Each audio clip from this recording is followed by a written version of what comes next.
திருப்பத்தூர் ஆதி திருத்தளிநாதர் ஆலயத்தில் கடைசி சோமவாரத்தை முன்னிட்டு 108 சங்காபிஷேக விழா நடைபெற்றது. சிவகங்கை மாவட்டம் திருப்பத்தூர் குன்றக்குடி தேவஸ்தானத்திற்கு உட்பட்ட கோவில்களில் மிகவும் பழமையானதும் பெருமை வாய்ந்ததுமான கோவிலாக விளங்கும் மேலக்கோவில் என்று அழைக்கப்படும் ஆதி திருத்தளிநாதர் ஆலயத்தில் கார்த்திகை கடைசி சோமவாரத்தை கடைபிடிக்கும் விதமாக 108 சங்காபிஷேக விழா நடைபெற்றது. கார்த்திகை மாதம் 5வது சோமவாரத்தை முன்னிட்டு மாலை 3:30 மணிக்கு மேல் நெல்லில் சங்குகள் அடுக்கப்பட்டு பால் மற்றும் சந்தனம் குங்குமம் இட்டு ரோஜா பூக்களால் சுற்றிலும் நெய் தீபம் ஏற்றி சிவலிங்க வடிவத்தில் அமைக்கப்பட்டது. பின்பு சிவாச்சாரியார்களால் சங்குகளுக்கு வில்வம் இலை கொண்டு சிறப்பு அர்ச்சனையும் செய்யப்பட்டது. அதனைத் தொடர்ந்து சிறப்பு கலசங்களுக்கு பூஜையும் யாக வேள்வியும் பூர்ணாகதியும் நடைபெற்றது. மூலவரான சிவபெருமானுக்கு பூஜையில் வைக்கப்பட்ட புனித கலச நீர் கோவிலின் உட்பிராகாரம் ஊர்வலமாக எடுத்து வரப்பட்டு பால், தயிர், சந்தனம், இளநீர், விபூதி, யாகத்தில் வைக்கப்பட்ட புனித கலச நீர் ஆகியவை பொருட்களால் அபிஷேகம் சிறப்பாக நடைபெற்றது.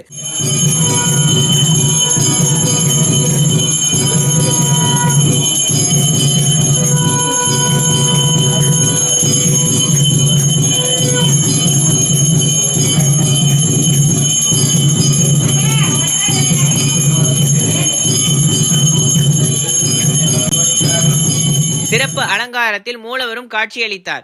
சோமவாரத்தை முன்னிட்டு ரமேஷ் குருக்கள் தலைமையிலான சிவாச்சாரியர்கள் வேள்விகள் மற்றும் சிறப்பு பூஜையில் ஈடுபட்டனர். இதில் ஏராளமான பெண்கள் கலந்து கொண்டு நெய்விளக்கேற்றியும் சிவ மந்திரங்களை கூறியும் வழிபாடு நடத்தினர்.